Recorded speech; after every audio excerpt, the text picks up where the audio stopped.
క్షత్రియ సామాజిక వర్గాన్ని వర్గశత్రువుగా ప్రకటించింది వైసీపీ ప్రభుత్వం. అరే మేము గతంలో మాకు యాంటీగా పోటీ చేశారు ఆయన రఘురామకృష్ణరాజు గారు. ఇప్పుడు ఏ పార్టీలు నేను ఏం కోరుకుంటానంటే మా పార్టీలో వైసీపీ పార్టీలో ఉన్నా సొంత పార్టీలో ఉన్నా కానీ విధానాలు బాగానే విమర్శలు ఉంటాయి. కూర్చోబెట్టి మాట్లాడు, లేదంటే లేదు మాట్లాడు, తప్పు అయితే వదిలేసాయి.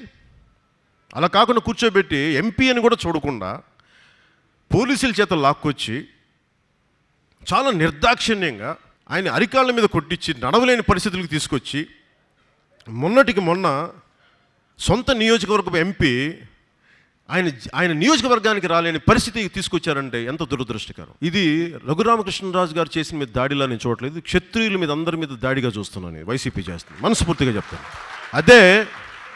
అదే మీ పులివెందల్లో ఈ పని చేస్తే మీరు ఒప్పుకుంటారా? అలా కుదురుద్దా?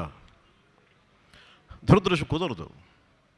ఎందుకంటే ఇక్కడ మనకి కులాలకు విడిపోయాం. ఇక్కడ రఘురామకృష్ణరాజు గారు నా కులం కాదు, కానీ నా సాటి మనిషి, నాతో పాటు మాకు ఎదురుగా పోటీ చేసిన వ్యక్తి. కానీ నిజంగా ప్రజాస్వామ్యంలో ఒక మాట మాట్లాడితే ఇంకో మాట ఉంటుంది, మాట ఉంటుంది. కానీ ఇది ఎక్కడి వరకు అంటే కొన్ని గీతల మధ్యలో ఉంటుంది. అది ప్రజాస్వామ్యబద్ధంగా ఉంటుంది. ఒక మాట ఎక్స్ట్రా అనొచ్చు, ఒక మాట తక్కువ అనొచ్చు, కానీ ముందుకు తీసుకెళ్తాం రాజకీయాన్ని. రాజకీయం ఒక ముఖ్య లక్షణం ప్రజలకి బాగోగులు మరింత దగ్గరగా చూడటం, జరిగేలా చూడటం పనులు. ఈ విధంగా ఉంది. ఈరోజు నిజంగా బాధాకరమైంది ఏంటంటే నేను భీమవరం నిన్న డిక్లరేషన్లో కూడా నేను మండపేట డిక్లరేషన్ చెప్పాను. ముఖ్యంగా ఈ రోజున పొద్దున్నే స్టార్ట్ చేస్తూ మన అల్లూరి సీతారామరాజు గారి విగ్రహానికి పుష్పాలేసి వచ్చాను.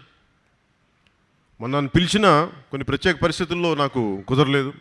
రాకూడదని కాదు, కానీ సొంత ఎంపీనే పిలవనప్పుడు నేను వెళ్ళటం ఏం బాగుంటుంది అనిపించింది.